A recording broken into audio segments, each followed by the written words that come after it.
Hey, everybody, we've been waiting a long time to do this. I can't wait to get back with my buddy Craig Monroe. We call him CMO, of course. You love him, and I love him too. This is Catching Up with CMO and Shep. Over the next number of months, what we're going to do is we're going to bring you some really cool guests, some inspiring guests. We're going to talk baseball with you, but we're also going to talk a lot about culture, other sports, and just have an absolute blast. And our first guest, we hit a home run, no pun intended. We hit a home run right out of the ballpark, and we bring in Torii Hunter, one of the best guys you could ever imagine. Played a couple of years here with the Tigers, but truly one of the best players of his generation. 19 years in Major League Baseball, a 9-time Gold Glover, and Torii joins us now via Zoom. Torii, we appreciate it as always. I've always said this, and I don't say this because you're with us. I've been public about this. Some of the best leaders I've ever covered in sports in Detroit, Nick Lidstrom of the Red Wings, Torii Hunter of the Tigers, Chauncey Billups of the Pistons. Where does the leadership stem from, and how important was that to you throughout your 19-year Major League Baseball career? I don't know how important it was. I didn't know that I was a leader. I just went out there and played the game, and I tried to rile guys up around me, no matter how bad I was playing. I always wanted everybody else to do well. So if I see something, say David Ortiz, or he was with the Twins, and I remember he had some off the field things going on with his parents. His mother died, and so all I did was I wanted to lift him up every day because I knew I just only can imagine losing my mom during the season. So my whole goal was to lift him up. And one day he came and said, "Man, you don't understand that year you got me through that." And just pumping him up every day and go out there and play. No matter what I was doing, I was trying to make sure I stayed focused on Big Papi. And so just when people come to you later on in life and they say, "Man, you helped me through this, you did this, and you struck out 3 times, but yet you was pushing for me." I saw how you interact with everybody, and whether it's the fan or the it could be the maid, it could be the grounds crew, it didn't matter. And later on in life, as I got wiser, I started looking back over my career as far as I was about 32 years old. And I'm looking back like, wow, this is what someone told me. Rich Smith, he was with the Angels, and he said, "Hey, you got a talent. You got a gift." And I was like, "Yeah, God blessed me to run, throw, hit, and do all those different things." He said, "No, that's a talent." He said, "That talent, it dies." He said, "Your gift, it never dies." He said, "You make people feel like they know you for 30 years and 30 minutes." And I'm like, Wow. man, I never even thought about that. I'm 32. I've been married 12 years by this time. I'm a grown man, didn't even know that. And I was just doing it. And then once I learned it, I started falling into it. I said, all right, let me utilize my gift. So you can't retire my gift and you can't fire my gift. It's something that keeps going no matter what. And that's one thing I try to keep with me. It's to the day you die with your. I love that. I absolutely too. How important was it for you, T? Because we've talked about this before. You said it's important as a leader to get to know every guy on the team, what makes them click. Is that how you really about it every single day? Yeah, I mean, when I really fell into it and understood what I was doing, and I was just doing it naturally. But when I started understanding what I was doing, I had more of a technique to it. So I go, and when a new guy comes in, I go and build a relationship with them and see how they tick. And then I learned that I can't kick this guy in the butt. I got to go stroke his ego or pat him down or tell him how great he is or could be. I have to help them see something they couldn't see, and to get them pumped up. So it's just going to each individual, learning about them, about their life and how they move, and be interested in what they what is going on in their life. Because at the end of the day, things off the field, things that's going on in your head, things that you're thinking about, actually that's what kills your performance. And how can I get these guys to really confide in someone that they trust, without me going to tell somebody else what's really going on with this player or this person. I'm somebody you can trust. And I had to build that trust, and trust is earned. And I had to learn that in that clubhouse. But I really wanted to win, so I was trying to make sure everybody's mental was great. And even mine, even when it wasn't great, I had 3 or 4 guys on that team that I can go to and say, "Man, I did this last night. And they tell me how stupid I was. Hey, on that point, how important was Kirby Puckett in your career? Kirby was, man, he was, and you know what? Kirby and Paul Molitor, those are the two guys that I can go to about finances, about marriage, about investments, about relationships with family, you know, how they use you sometimes. And those guys, I would go to them, they shoot me straight.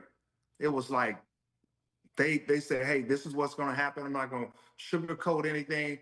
This is where you need to be. If I wasn't married to a Minnesota woman, I'd be in Texas. There's no state taxes. I'm like, flew my butt from Minnesota, from Arkansas to Texas. And I moved there. My wife, I was married. My wife from Pine Bluff, Arkansas as well. And I told her I was moving to Dallas, no state taxes, because Kirby Puckett told me to. And she was like, I'm not going. I said, well, you should follow your husband, but if you got 10 days, if you don't make that decision, we're gonna go get an annulment. Kirby also told you this about your autograph. He said if you saw a ball, right? If you see a ball in a yard, kid just picks it up. He wanted to be able to read. Yeah. He wanted it legible, right? He had a lot to do with that, right? Well, Harmon Killebrew was the starter of that. And Kirby Puckett told me, he said, he looked at my autograph one day and he said, well, Torii, I tell you, if Harmon Killebrew see this, he's going to give you a scalding and a great talking to, right? Yeah. And I'm like, I'm keeping this autograph. It was just a T and a line, a dot, then an H and a line, and I just cross a fake T. It didn't look like Torii Hunter, right? And I was 1997. I was on a caravan with Harmon Killebrew, and he saw my autograph. He said, Torii, let me tell you the story. There's a kid, they're playing in the fields, and this kid smacks the ball, and it goes all the way out into the bushes, right, in the forest, and they trying to look for this ball, and they find the ball, and they look at it, and they can't read it, and it's got that autograph you got right now. They look at it and say, we found another ball we can play with. But let's rewind that. The kid's at the plate, and he hits the ball, and it goes all the way out there in the woods, and they're looking for the ball. Then they find another ball, and it says TORIIHUNTER. And then they go look it up, and they say, wow, this guy was good. It was 150 years ago. And they put it on a mantle, and they cherish it versus playing with it. That's incredible. I love that story. I wanted him to share that story because I loved it when he told me about it. And that's one of the reasons why I try to make my autograph very legible. You know, so if somebody does find it, they can go up. And I mean, I didn't have a 19-year career, but it was proud of getting the numbers you I know one thing against the Minnesota Twins, you got the highest average of all time. Had some fun in Minnesota. I lost so much weight when you came in town. Hey, you played a couple years in Detroit, but one of the coolest stories, I think, is you're the 20th overall pick in the 93 draft by Minnesota. When you go to Detroit, you're an all-star, you're a Silver Slugger. You also hit your 300th career homer against the Twins. There's a little divine intervention there, don't you think? Yeah, that's actually pretty crazy. What a lot of people don't understand, my first major league home run was in the old Tiger Stadium off of Brian Moeller. Yes, Brad Osmus was the catcher. Yeah. Right? This is a lot of things going on. Yeah. Brad Osmus was the catcher. And my first major league home run was in a Minnesota Twins uniform, and I hit a home run, my first home run, Tiger Stadium, right center field. And then Brad Osmus was the catcher, but then later on, 2014, he's my manager with the Tigers.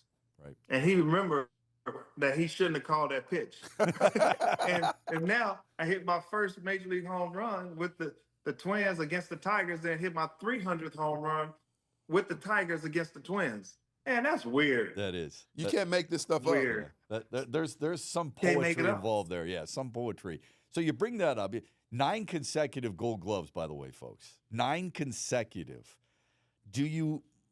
How often do you think about the Hall of Fame? You're a career 277 hitter, okay? You've got 353 bombs. You've got almost 2,500 career hits. 9 consecutive Gold Gloves. How often did that kind of creep into your mind there, being in the Hall? Well, when you're playing the game, I really didn't think about that. I was thinking about a World Series championship. I was thinking about winning that division. You don't really think about Hall of Fame.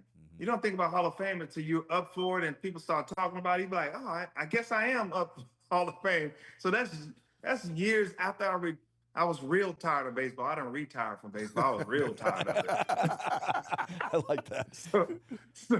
So, you don't really think about those things. And then you start looking, people start sending you numbers and what it compares to. And you look at these numbers and you look at, consecutive gold gloves and how many players, and your names start coming up with Willie Mays and Ken Griffey Jr., Andrew Jones and Ichiro. You start looking at these guys and you're like, my numbers compare, no chance, right? You can't fathom it. And so I'm thankful. A little boy from Pine Bluff, Arkansas is nominated for Hall of Fame, been on the Hall of Fame ballot for 5 years straight. And so I'm very thankful. Whether I get in there or not, I'm not going to get my hopes up. I don't want to get my hopes up like that. I want to be able to, if I get in, it's like, oh my God, I'm crying, I'm falling out. But if I say, I should be in the Hall of Fame, and then you don't get in the Hall of Fame, you feel bad, you look like an ass, and that's not what I'm trying to do. You can make the case. Of course, there's a lot of stupid voters out there. For some reason, Don Mattingly's not in there. I mean, think about it. That's crazy. Think about this. At some point, Ken Griffey Jr. is on the ballot, and somebody goes, not this year. So there's a lot of stupid people out there. You're just like Derek Jeter. Yeah, right. One guy. Yeah. Well, I mean, we could go through history. Well, those guys. Somebody said that about Ted They're just trying to Williams. make a point. Yeah. It just makes no sense at all. Yeah. I mean, Jeter, Griffey. Yeah. There's a sure Hall of Famers. Yeah. Some of the guys that I looked up. That's why I played baseball. I love football. Until you play football, I love football. I love basketball, and baseball was like my least favorite sport. But I started watching Ken Griffey Jr. play baseball, and he was a kid that had his hat to the back. He was robbing home runs. I mean, we've got a guy here, our first guest, who's we call him Spider-Man because he was robbing home runs. He might have got me. I hope he didn't give me a couple. You got me one time, I believe, but it's just one of those things where when he said let the kids play, he was talking to me.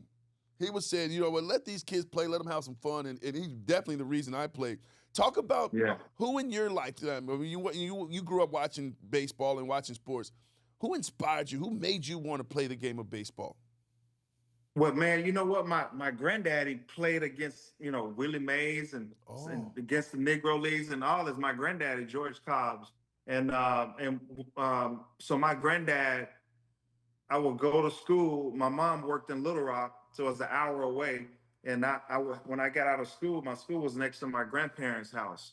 So I had to walk to school. And once I opened the door, you never knew what my granddad was saying. He got this mumble, but you understood the last word. He watch baseball.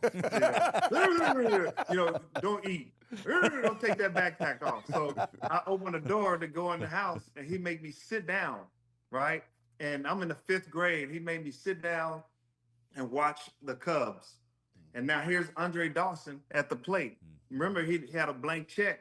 He didn't know what his contract was, a blank contract, and they filled it in later. But he ended up hitting 49. My grandparents' house. He's watching the Cubs. He's a big Cubs fan, and Andre Dawson hit a home run in the 7th inning. And I'm like, who's this guy, black guy with a curl like mine? Like, you know the S curl you have? You mess up your collar, and with a lot of grease coming off of it. It was gel and all that. I had that hot curl mess. I can't even imagine that. I can't imagine that on you. That's nuts. I did. Some girl told me I looked like Tupac, so I started shaving my head. That's funny. Oh, that's really good. So my granddad really got me into the game, but watching Andre Dawson every day put up a big hit, and he had the stiff front leg, and I had the stiff front leg. And when I went to try it out for the first time, I was Andre Dawson. All I did was watch TV and said, I'm doing that tomorrow. And I go back and watch the Cubs and see how Andre Dawson throws. I said, I'm going to do that tomorrow. So I didn't have training. I didn't have a coach. I just watched the game and said, I can do that. Kids don't do that these days. No.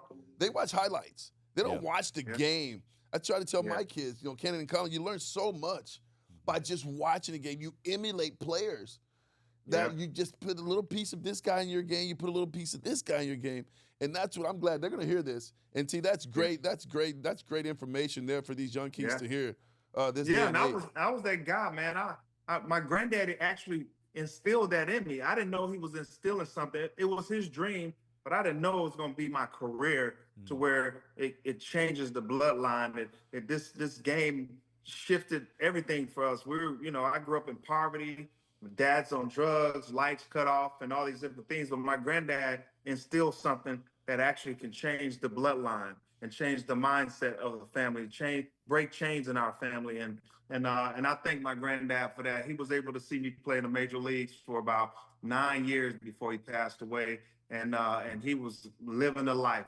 Man, He that's always awesome. wanted to get there, but he had to take care of 8 kids and also go to war. So it was a different time for him. What's the best advice he gave you that you now share with your kids and grandkids or anybody else that might be out there asking for something? Well, for my granddad, he always say, "Don't take a wood nickel." Now, what does that mean? Don't take the nonsense. Go out there and play the game hard. Don't have regrets. Having regrets and dreaming about something instead of being a dream chaser, you're actually getting a wooden nickel when you're a dreamer. Everybody can dream, right? But the one that chases that dream is the one that's getting that real nickel. But that wood nickel is that dream that you're not chasing. I love that. So he will always say, "Don't take a wood nickel." That's so cool. So the dream for Tigers fans while you were here was winning a World Series. Most people, including yours truly, thought you should have. Your team was good enough to do it. They thought the guy who was at the catcher when you hit your first career home run should not have been the manager then. It should have been Ron Gardenhire. Instead, it was reverse. Mm-hmm. How much does that still stick in your craw? And do you think Brad Ausmus should have been after Ron Gardenhire, and he was the wrong guy in the position for you guys? I would love to have Ron Gardenhire as the manager in 14, but 13 was Jimmy Leland. Right. When we should have won with the Tigers. Too. Yeah, 14 Yeah, as well. 2013. That was Jim Leland, and he led that charge, and he led the way. He actually did a great job, I feel like. Mm-hmm. And it was, I just never forget David Ortiz and Benoit. Yeah. And I went to dinner with Benoit with Ortiz the night before, and Ortiz said, "I got Benoit's pitches." Right? I'm like, "You what?" Paul Molitor taught me and David Ortiz how to find the tipping of pitches. He throws a changeup, I see something. And 80% of the league I had, I knew it was coming, I still got out, but at least I had an understanding of you got 5 pitches. If I find one that you're tipping, and now I know either you're going to throw a strike with it. When you throw a strike, I'm going to kill it. Or I just wait for it. If I don't get it, I might strike out, I might ground out because the other pitches I just can't hit. I'm looking for this other one. It doesn't work. If I face you 2 or 3 times and you end up throwing that pitch, I'm going to murder you, right? Sorry about that word. That's harsh. Sorry. But you're going to murder the ball. You're going to murder the ball. That's fine. That's what we do. We're not sensitive here, okay? We're all right. And so it's just, Ortiz said, "Yeah, I got Benoit's pitches." I'm like, Prince Fielder was there, Miguel was there, and I said, "Benoit, I need you to flare on your fastball and tighten up on your changeup." Ortiz told me he had your pitches. And he said, I always get him out. I ain't worried about him. I'm like, "Bro, this is the best hitter in playoff history. Don't play this game." Well, guess what? Scherzer took himself out. Then here comes Benoit in the ninth. And Benoit first pitch changeup. Who hits a first pitch changeup? Nobody's looking for that. David Ortiz had 3 strikeouts in that game. 3 strikeouts. And he hits a grand slam that got me flipping over the wall. Yeah. And I knew I wasn't going to get it. It was a line drive in the lights. I just went after it, right? And you know how when someone's walking behind you, you can feel it? Yeah. Right? That someone's walking behind you. But I knew that wall was coming. I just said, forget that. I got a chance to go to the World Series. I'm about to die on this field today. And I just took that extra step that you do not take. And I took that extra one and broke both. I literally went through a wall. Yeah. And went over the wall. And man, I was so disappointed that Benoit threw that pitch. First pitch changeup, 88 miles an hour. Go look at the video. No one sits on a first pitch changeup unless you know the first pitch changeup is coming. You know, I learned that skill a little bit later on. I learned it in 2003. Kirk Gibson was great at that too. He could pick up what a guy's throwing, how they're holding the ball. And you said I hit well in Minnesota. Yeah. I got Johan Santana, and Yeah, he was changeup. he You was got the changeup. nasty, but he would give me a little bit of this flair, and I got that changeup, and I hit this ball a mile, and it was probably the only hit I got off him. He was filthy. He was But just you knew winning. it was coming. But I knew that changeup was coming, and I set back Shep, and boom, and I rolled around, came around the base, and all I was thinking about was Kerry Gibson. Gibson's like, dude, they tip their pitches. Yeah. If you're paying attention while you're on the bench, they tip their pitches, and you'll find you'll make hitting a lot easier for yourself. So the cynic in me obviously says, so you talked to Cabrera, you talked to Fielder, you told Benoit. Did Jimmy Leland know? If he knew Ortiz, okay. I mean, no, that's something we talk about in the clubhouse. You don't go to the manager and tell him that. That's snitching. Yeah. We don't snitch. Okay. All Snitches right. get stitches. That's right. All right. What about Torii? People talk about chemistry, and even Leland has been on record saying that he doesn't believe in chemistry. I would say this: he's the manager's office. Yeah. That clubhouse, inside the club, do you believe in that chemistry, being going to work and enjoying being around the guys that you're playing with?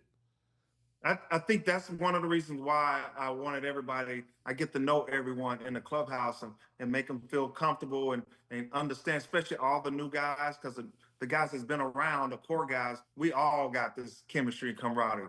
Now, if you catch the flu or the word that we don't like to speak, COVID, you can't see it, but it impacts you in a big way. Yes. Well, chemistry, camaraderie is just like the flu or COVID. You can't see it, but it's going to impact your team in a big way. So, and that's what I think of chemistry and camaraderie. It exists, but analytical people and sabermetrics people can't see it, and they don't understand it because they sit in a room by themselves and they analyze things. So they don't understand chemistry and camaraderie. But if they're in the room with 5 people, they'll understand how they work, and they laugh a lot more, and then you work differently. You work better if you got chemistry and camaraderie. You had mentioned that Max Scherzer took himself out. Who are the guys you loved to go to the battle with? The guys you know they are going to scratch and claw and get through every single possible ounce of effort from their being in a game that matters most to you.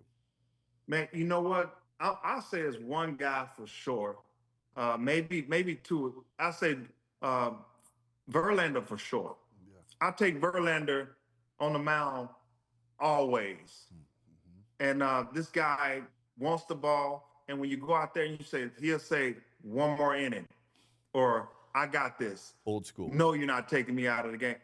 If I was a manager and I walked out there and it's a close game and I'm trying to see if he's laboring, are you okay? He'd be like, hell yeah, I'm okay. Yeah. Get off this mound. Right, I'm like, that's what I want to hear. I won't take it personally, right? I'm taking it as this guy wants the ball. It's his game to lose. I'm going to take that. I'm going to get a who's on the mound. And when I walk up and he'd be like, I'm tired. Oh, I got to take him out. His mental game is done. Yeah. So it depends on who you are, and Verlander's one of those guys. I think Jared Weaver took the ball every day. You rarely heard about him being hurt. He took the ball every day. He might throw 93, but at the same time, he's gonna throw. He's gonna pitch. He's gonna pitch till he blows. And that guy was hard. John Lackey. Yes, I like Lackey a lot. And Johan Santana. Okay. I like So that I got 4-man these rotation. guys All right. that I would say are Bulldogs I take every day. I want to learn a little bit about Mike Trout, because I know when you went over to Anaheim, you took him under the wing like you do a lot of us.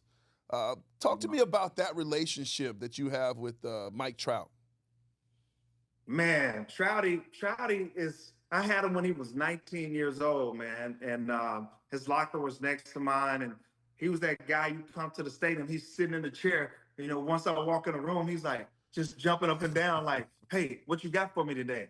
Tipping the pitches, or what we need to work on today as a team." This guy's 19, and he knew. I know his dad played for the Minnesota Twins early on. I think his last year was 93, 94. I got drafted in 93, but I think I remember his dad's name, right? On a roster in AAA. And I was in low A ball. And then now I know he got that work ethic from his dad.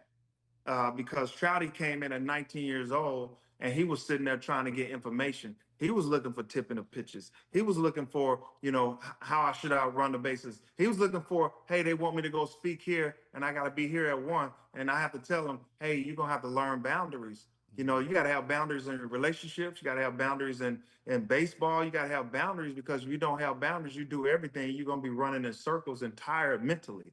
And then that's going to affect your game. So our number one thing is, so just talking to him about those things, because he's asking questions about those things. Who does that? Not a 19-year-old. Yeah. Not a 19-year-old kid. To this day, he's 34, 35, might be 36. And he still, to this day, asks questions. When I see him all the time, I talk to him once a week. He's always got a question about something. That's very cool. So this great stars always ask questions. They're always trying to learn. They're always trying to get ahead. Did you like teaching or learning better as a player? It depends. Early on, I had to learn. And I was the guy who asked questions, and I watched too how you move and who you were, And sometimes I exclude myself out of a situation because I didn't like how they moved or the conversation they had, right? But I always watched. And then your body language and how you treat people and that will teach me as well. And then I ask questions, why you do this and how you do this. And so the learning was my early age, right? But the wisdom came later, I'll say 30 plus. And so I was excited to give the wisdom. Even when I was giving wisdom and then they have some questions, I used to actually say that's a great question, and actually teaches me again. Or it reminds me of something that I lost along the way. So just, man, teaching and asking questions, you're always learning from both, I think. What are you doing today? Man, I do go-go dancing and maybe, kick back, smoke marijuana. No, man, no. Is that in the background? Is that pole that you were talking about? The go-go dance? Okay, I was just trying to figure that out. Hold on, I can't even get that to zoom in back there. That's my Silver Slugger. Yo, the Silver Slugger Award back there. Oh yeah, baby, I love it. Where do you got the 9 gold gloves? Are those the gold gloves there? Yeah. Yeah, yep, baby. That's one of them. That's just one of them. The other ones are back in the back. So that's crazy. Yeah, man. You got you got 2 Silver Sluggers. So you got to have the other bat too. There's 2 Silver Sluggers. Okay. It's in the game room back there. Okay. And you know what? Silver Sluggers, I feel like for me that was my greatest accomplishment. Really? The gold gloves. I was known for the gold gloves and different things like that. I think it overshadowed my hitting. So, but to get a Silver Slugger, got one when I was 37 years old with the Tigers as well. So I got one with the Tigers in 13, and then I got one. I don't know when. I think of the Angels, another one in 09, 2010, one of them. And just to get those Silver Sluggers, it kind of like, hey, this guy's hitting in his position. He's the guy who's leading in right field, center field. And so just to get that respect from Major League Baseball, from your peers, man, that was great for me. The gold gloves, I was going to play defense and I'm doing my thing, but I'm like, hey, man, don't forget, I can drop some head too. Right? You hang that curveball, night. You hit that one far, Hunty. But yeah, so they will always show the highlights of me playing defense. It will overshadow my offense, and so just to get that recognition, man, I really cherish those Silver Sluggers. Yeah, that's well, really Trev, cool. T, we've traveled, right? We've traveled around. We've been to Kansas City. We're known for the best barbecue. You got Jake's, right? Is that where did we go to Jack's? Gates barbecue. Yeah, we went to all over the place. We went all over. I can't remember them all. Well, Torii, I don't know if you guys know, he's in the barbecue business, and I tried it. And it is extremely good. It's very tender, fitting for the name. Talk a little bit about that. Tell me a little bit about how that came about. Man, my son's father-in-law owns Papagayos, which you've been to probably in Salina, downtown Salina. So my son's father-in-law owns that. And I was talking to him one day, and I was like, hey, man, I love to open up another Papagayo. He said, no, but I don't want to do that. I want to actually open up a barbecue restaurant. And so my dad he called himself the pit master. And I got 6 brothers. He taught all of us how to barbecue or whatever. And so I just did it for fun. I was doing the restaurant 2017. We started in 16, but 2017, September 5th, we opened up and we were just having fun. It was a small investment and I was just going to have fun with it. I didn't know how far it was going to go. And maybe a year and a half later, Yep came in and they did 7 days, right? And they saw the consistency and they saw the service. We wanted to be Chick-fil-A of barbecue, right? My pleasures, the extreme service, the uniform was a smile, all these different things. And before you know it, they ranked us number 2 best restaurant in the nation. Some bar in Bend, Oregon beat us out, and I didn't like number 2. I still want to be number 1. And just to be ranked by Yelp, the number 2 best restaurant in the country in 2019, that was much respect. So, and then next thing you know, we had 2-hour waits, 3-hour waits, and we like, hold on, we got to open up another one. The second one was the one that I learned because you got to be consistent and you got to taste the same. The quality has to be the same as the first one, and we had to learn how to do that. So the pits that we got were brand new, and they didn't have the grit in it. They didn't have the seasoning in it. We didn't smoke. We just opened up with new, and they didn't taste the same. I'm like, what is going on? And next thing you know, an old man came in there and said, let me see your smokers. And he looked and he said, I see why your meat, well, that sounds bad, but your barbecue, I see why your barbecue is tasting bland. And he said, because it's not seasoned. He said, go in here, season your brisket, and just waste about 10 of them and burn them. Wow. So we did that, and within 4 weeks, we knew how to repeat. So we opened up number 3. We didn't open till we smoked those briskets in there for 3 months and gave food away to the schools around the area to push it. And then we open up, and the smokers are grill seasoned. And then we open 4 and number 5 and working on number 6. Wow. Man, congratulations. That is so fantastic. Are you still involved in the Torii Hunter Project Education Initiative? How's that been going for you? Well, I'm not so much involved in that anymore. We got so many other things that we do. Yeah. When I was playing the Torii Hunter Initiative, once you stop playing, it's hard for that name to keep going, And so we do like Minnie's Food Pantry, neighbor to neighbor in Arkansas, Minnie's Food Pantries here. Okay. And I was one of those kids, my grandparents, man, sometimes we didn't have food to eat, so they would pick us up and we'll go to a food pantry or a food bank and stand in line and we're eating those food banks, and I never forget those days. So one thing that's near and dear to my heart is feeding people. That's probably why I'm in a restaurant industry where I was told never invest in restaurants. That's what I was told. So I did it for fun and then it took off. But I love feeding people. And because of something that was near and dear to my heart, and I was one of those kids, me and my brothers, we stood in line, man. We didn't have food sometimes. Wow. So that's very understanding for me. Well, it's understanding why you're so humble, and it's understanding why you're such a great leader. We appreciate the time very much. I'm catching up with CMO and Shep. It's great to see you. You look like you can still play, and I mean that sincerely. But it was trying to keep my wife, man. I told you. Hey, listen, you got 5 working on 6 restaurants. You're going to keep her for a long time, would be my guess. Okay. She's working at them. She might leave me after a while because she's working. Well, keep being successful, man. We appreciate it as always. Thank you, man. Successful is a bunch of failures that you made adjustment on. So I could listen to those sayings all day long. I can too, man. Torii Hunter, you're the best, man. Thanks for the leadership and thanks for the smile today.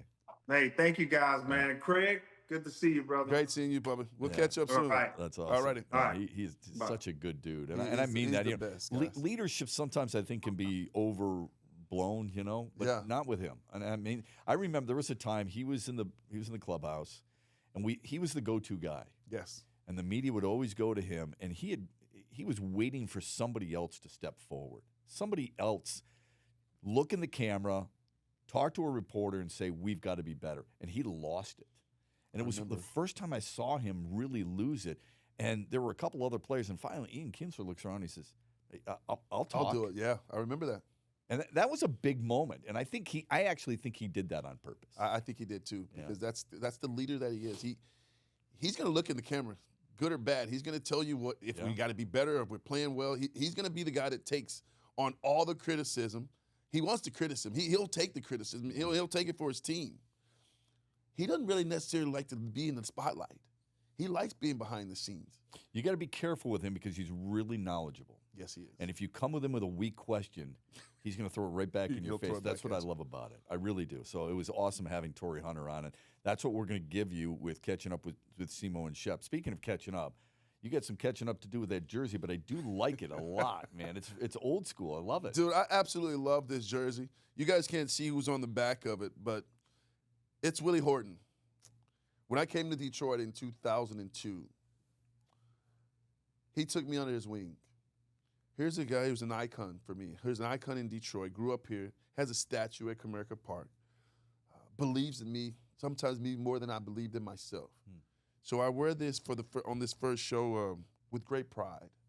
The great Willie Horton. Yeah, Pops. You call him Pops. I call him Pops. Yeah. Matter of fact, I've got to call Pops here soon because he's a little disappointed that I haven't been down to his house and hang out with him for a little bit. So we'll get to that soon as well. Yeah, he's a good man and an iconic Tiger without question. All right, let's talk a little baseball here because I think, it's obviously the thing that people are discussing most because it's basically season to itself. The NBA Finals, the Stanley Cup Finals filters in a little bit, but it's baseball for the entire summer. And it's been an electric summer for Tigers fans, and for good reason. How about them Tigers? They have been fantastic, and nobody's better in the dugout than A.J. Hinch, the good friend of yours. But there are some recent concerns from a standpoint of health. What's your level of concern with this team when you've got guys like Reese Olson has been on the IL, Casey Mize has been on the IL, Jackson Jobe is done. We haven't seen Alex Cobb yet. Will Vest is bumped and bruised a little bit, and they've had to make a couple of moves from their bullpen. Overall, what's that feeling like for you? I'm a little concerned because playing this game, I truly believe that pitching and defense win ball games. And right now with the pitching staff,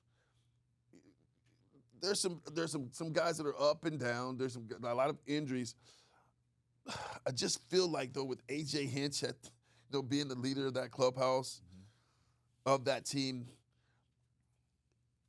they plug and play. I feel like they'll find a way. They'll find the right guys at the right moments to put them in. But there is a little bit of concern. And the only reason there's not as high as it needs to be is because I trust him. Yeah, I get it. And trust Chris Fetter, too. I absolutely trust Chris Fetter. That's really important, too. This team does have some glaring needs, though. They're not a perfect ball club. Nobody is. No. Right? And you're going to go through highs and lows. Aaron Judge and the Yankees were swept by the Red Sox. He went 1 for 12. He had a solo homer, and that was it. So you're going to have some ups and downs. This team has been able to avoid that. Why do you think that is? I believe because all the players have bought in.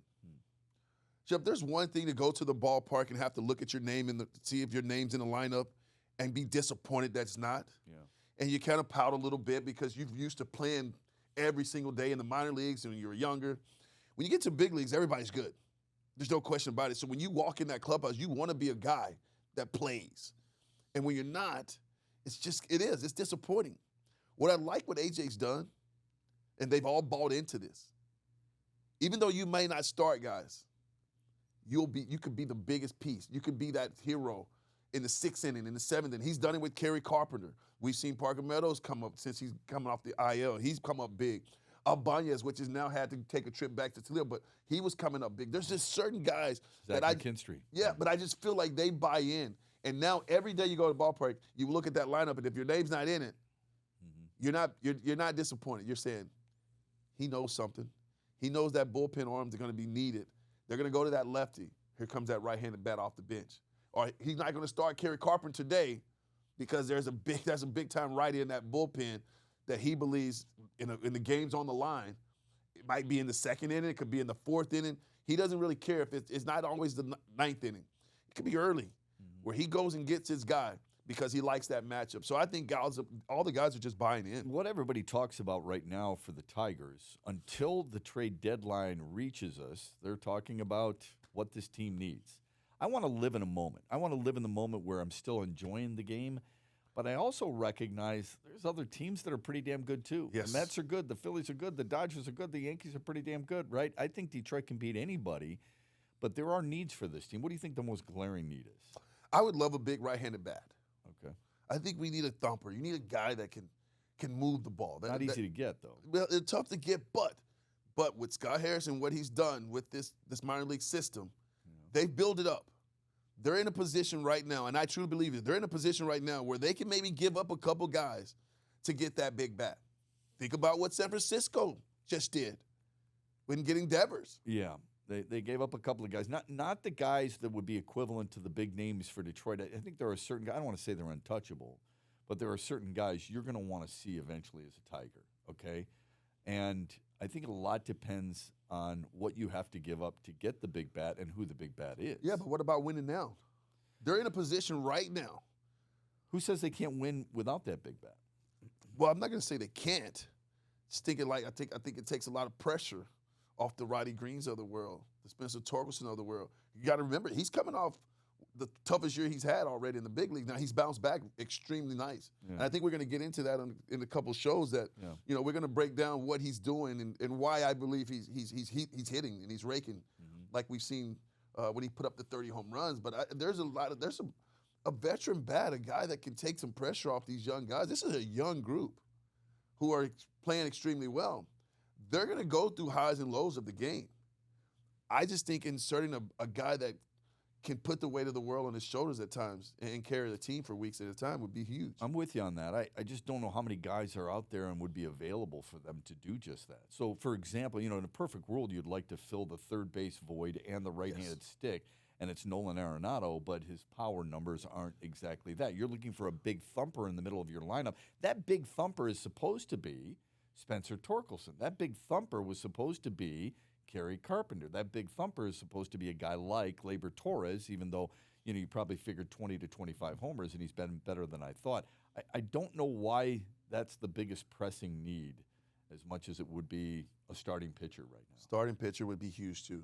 I think I lean towards offense because I feel like with Robin Lund and Chris Fetters, what they've been able to do with this pitching staff and retooling their mechanics, retooling their pitch selections, their game planning, it's amongst the best in the majors.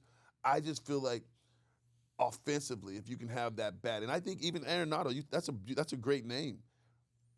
Coming to a younger team, veteran player, can inject some energy into him as well. And I think you'll get that power and you'll get that consistency that I think they need. Money might be a little bit of an issue there, although St. Louis might eat some of it. He'd have to waive the no-trade clause. There are certain – I don't know why St. Louis would want to dismantle what they got going when they've played pretty good baseball. I happen to like a guy by the name of Ryan McMahon at Colorado. He's not a huge thumper, but he's a good player. He's a one-time All-Star. I think a change of scenery would do him good. You had mentioned San Francisco. It was earlier in the week where San Francisco swung a deal with the Red Sox. They got Rafael Devers for 2 prospects, 3 pitchers overall, including Jordan Hicks, who throws in the high 90s. Boston got tired of the routine. You don't want to play first base. You're supposed to be better than this. That's why we signed you to a 10-year deal worth over $300 million. What's that do to a player and a team in general, do you think? Like it or not, there's egos. And I'm pissed as a player. As much as you want to win, but there's this thing called winning the right way. From your front office people, I just feel like I'm a 3-time All-Star. I'm not defensive deficiency over there at third base. He sucks defensively. I mean, he's not. Terrible. You think he's terrible at third base? His defensive run saves are terrible. He's terrible. But see, we're looking at numbers. What about the impact? Well, you don't think? I don't like to measure everything by numbers. Okay, well then, what are the numbers for? I mean, I get it. Like, well, there's some batting averages don't tell the whole story. But I agree. Spencer Torkelson, we talk about first base. His defensive metric numbers are terrible. Well, they're but better. You can't tell me that he doesn't pick it and he doesn't save a lot of errors when Baez was playing shortstop. So I don't necessarily buy into the numbers. Now, I'd like to see him be a lot better, but you can't. It's going to be tough to replace his offensive production. Yeah, for offensively, yes, but Boston didn't make the move to push him to a DH and get Alex Bregman if they thought he would help them save games at third base. That's the reason I'm going to bring up the defense. Spencer Torkelson's never been known as an average. He's not going to be a batting average kind of guy. You want him for power. Yes. I look at his homers, his slugging, and his OPS more than I look at his batting average. But I'm talking about from a player. You're pissed off. Remember, this is a Boston team that lost Xander Bogaerts, okay, and traded Mookie Betts. And now they Why, I trade don't know. Well, yeah, especially Betts. Betts, yeah. The Bogarts 11 years, I wouldn't have done it either. But the Devers thing is a bit of an issue, but they don't have to pay for anything. So I wonder what that message is to the players and maybe even guys in the farm system. Well, it just tells you that not one player is bigger than the game and bigger than the team. Okay. If you look at it, Devers made it very clear that he was not happy with them signing Bregman, first of all, in the offseason. Mm-hmm. And he definitely wasn't happy when they come to him talking about moving him from third base to first base, and then ultimately telling him you don't have to even bring a glove. You're just going to be a DH. Mm-hmm. That is like a slap in the face. I'm sorry, guys. We don't want to hear that. You don't want to get plugged as a DH. I'll go back to the days when I played here with the Tigers. Marcus Thames could thump. He could hit. Yeah. He played center field all the way up in minor leagues. I played against him. He was damn good. And then he gets to the big leagues, and all of a sudden he can't play defense. Yeah. That messes with players' psyche, man. And I kind of stand with Devers on this. I don't want to be plugged as a defensive liability. It will kind of so a lot of times it messes up your offense because it's mental. There's a 2-word response to that. Be better. I love that. Okay. We saw that in the clubhouse. There's a 2 years. It's really easy. That's true. You don't want to be seen as defensive liability? Be better. Be better. That's true. We are brought to you by Imagine. What's the last movie you saw? The last movie At the theater. I saw at the theater. Mission Impossible for me. Mission Wasn't Impossible. Great. Tom Cruise, I know, I give him all kinds of credit for doing his own, stunts and all that other stuff, but it looked hokey. What's the last movie you saw at an Imagine Now theater? you get me to go back. Memory ain't been that great lately. I think Wednesday. Okay. You know who that is? You know about that movie? I don't know The about Addams that Family movie. or something? Oh, the Addams Family. Yeah, Okay. wouldn't seen that, I believe. My All right. wife's into It doesn't movies. seem like you. I'm not a big movie guy. Okay. My wife loves going to the movies. So you go to appease her and the kids. Well, you have to. Of course. You got to make her happy. Yeah, I'm with you on that. That's probably the last one. I know I missed. There's another. We just went to the movie not long ago, but for some reason, Shep, I'm not remembering that movie right now. You didn't fall asleep in it, did you? I'm guilty as charged. Have you ever walked out of a movie? No. Okay. I have. And my son Sean, who helps us on the show, can attribute to this. Really? My kids, so I've never been a Star Wars guy, ever. I'm not You a know Star- that. I'm because, definitely not a Star Wars Because, guy. look, the Star Wars has been, it's at every ballpark for some reason. Yes. It's Star Wars night, more than once. I mean, it's getting borderline with the doggy nights, right? I love dogs, too. I have 2 Goldens, but it gets a little much. So my kids are like, Dad, you've got to come see the latest, I couldn't even tell you what it was, the latest Star Wars movie. I went in and I was asking questions aloud. Who's that guy? I don't get this. My kids are like, Dad, shut up. Okay. And I said, there were so many times, I'll go get the popcorn. Let me go to the counter. I'll get the popcorn. Popcorn's good. I'll go get the sodas, whatever, because I can't follow this anyway. No. I've walked out of that, and here's the other one I've walked out of. Fargo. I've never seen that one. Okay. And Sean is shaking his head violently right now. It's one of the best movies of all time. I'm out of here. I'm out. My wife and I both walked out of it. Really? So you've never walked out of a movie? No, I won't walk out. Okay. I won't walk out. I'll fall asleep. Okay. Now I'm going to, if it's not a good movie. Do you remember the movie you fell asleep on? Oh, one of those kid movies. I can't remember. Minions or something. Maybe my kids wanted to go watch it. And See, that would keep my attention. No, I was like this. Yeah, are you a snorer? Do you snore? I do. It's Oh, bad. dude, come on, man. Yeah, the wife is like elbowing me like, babe, hey. She's got the Jimmy legs on. Yeah, and Okay, I get it. just some movies, like if they're boring, man, if they don't grab my attention early, It's got to be early, right? I'm out. Yeah. That's why we brought Torii Hunter on here quick, folks. He's we funny. want to make sure he grabbed your attention. He was He cracks fantastic, me wasn't up, he? man. He Now was you got that Rolodex moving, all right? I do. Later in the summer, we're going to have Rajay Davis. We're going to have a bunch of other Davis. guests. But it's going to be fun talking baseball with you. It was fun today. Thanks, my friend. Man, I've enjoyed this. Yeah. Glad to be back with you, buddy. It is awesome. Catching up with CMO and Shep. Follow us on all our social media channels, and we'll see you next time here on Catching Up with CMO and Shep.